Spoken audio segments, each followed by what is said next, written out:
Assalamualaikum warahmatullahi wabarakatuh. Mungkin di sini ada yang bertanya-tanya, apa sih algoritma YouTube dan bagaimana sih cara menaklukkan algoritma supaya konten-konten kita itu bisa disebarluaskan ke lebih banyak pengguna YouTube dan konten kita berpeluang mendapatkan banyak penonton. Jawaban yang simpel, untuk masalah algoritma itu kita tidak ada yang tahu ya. Jangankan kita nih masih pemula, ya YouTuber besar pun belum tentu tahu. Karena yang jelas algoritma itu adalah sistem. Nah, sistem ataupun mesin yang akan mendeteksi konten-konten kita. Apabila konten kita nih sudah ditonton oleh penonton dan penonton merasa puas, mungkin dari situ konten-konten kita akan disebarluaskan ke lebih banyak lagi pengguna YouTube. Nah, apalagi video kita sudah mendapatkan banyak like, video kita sudah mendapatkan banyak komentar, dan dari situlah video kita lebih diperluas lagi. Apalagi di saat kita cek komentar-komentarnya itu, komentarnya positif semua, itu akan mempengaruhi video kita disebarluaskan lagi. Jadi kita nih, para YouTuber pemula, tidak perlu mempelajari masalah algoritma.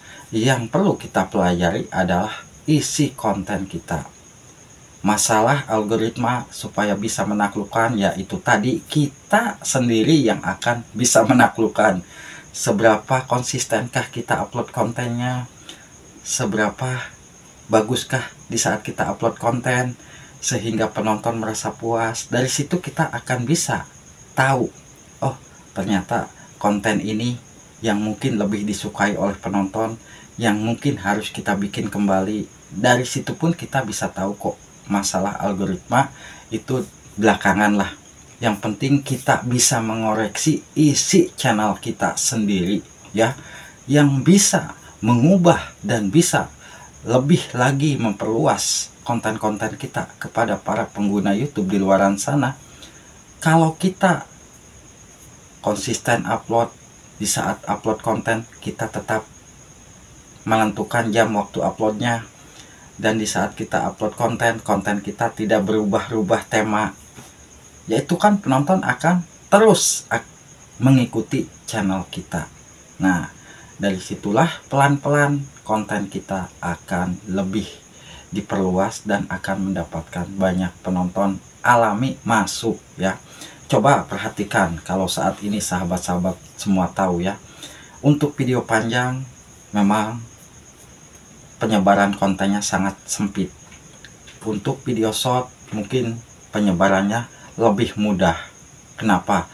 Karena video short itu di saat penonton menyukai video pendek, itu mereka membuka pertama kali aplikasi YouTube itu pasti mencari video short. Nah, karena video short itu pertama durasi videonya pendek dan mungkin penonton tersebut memang suka dengan konten video pendek, mereka akan menonton. Begitu pula live. Kalau kita melakukan live itu terkadang banyak penonton yang masuk, dan itu penonton alami ya, yang masuk ke live streaming kita. Mengapa mereka tidak tahu atau tidak mau menonton video panjang? Padahal kan kalau konten kita video panjangnya misalkan tentang ngevlog, dan di saat kita live kontennya ngevlog juga nih, live kita itu sudah jelas-jelas kan satu tema. Tetapi kenapa penonton dari live ataupun penonton dari short sulit untuk masuk menonton video panjang kita? Nah, itu sistem ya yang akan bisa menebak. Karena untuk kita sebagai YouTuber pemula sulit untuk menentukan konten mana sih yang mungkin akan bisa rame penontonnya, konten mana sih yang menurut kita bagus dan menurut penonton pun bagus. Itu kita tidak tahu ya, kita tidak tahu. Tapi untuk saat ini konten-konten yang mungkin sudah ada di YouTube semuanya, konten yang dari pertama kali ngevlog pedesaan sampai ngevlog perkotaan, dari mukbang ini sampai mukbang itu, dari masak ini masak itu, semua sudah ada. Tapi beda-beda penyebaran kontennya. Ya, ingat, beda-beda penyebaran kontennya. Ada yang bertanya, apakah ngaruh di saat kita upload video panjang dan kita upload video short, dan video shortnya itu beda tema?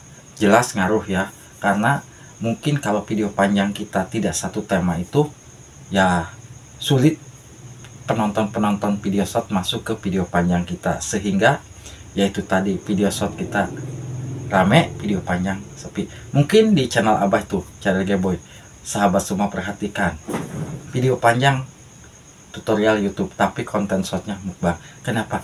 Itu hanya untuk membuat konten tutorial. Di saat Abah membuat konten tutorial, ternyata di situ sudah muncul video short.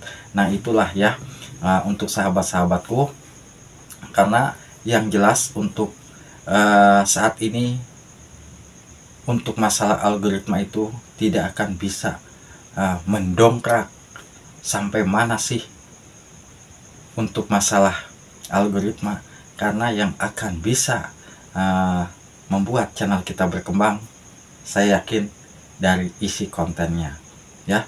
Yang penting kita seberapa konsisten kita upload, dan kita tentukan dulu di saat kita membuat konten, pastikan metadatanya sudah sesuai.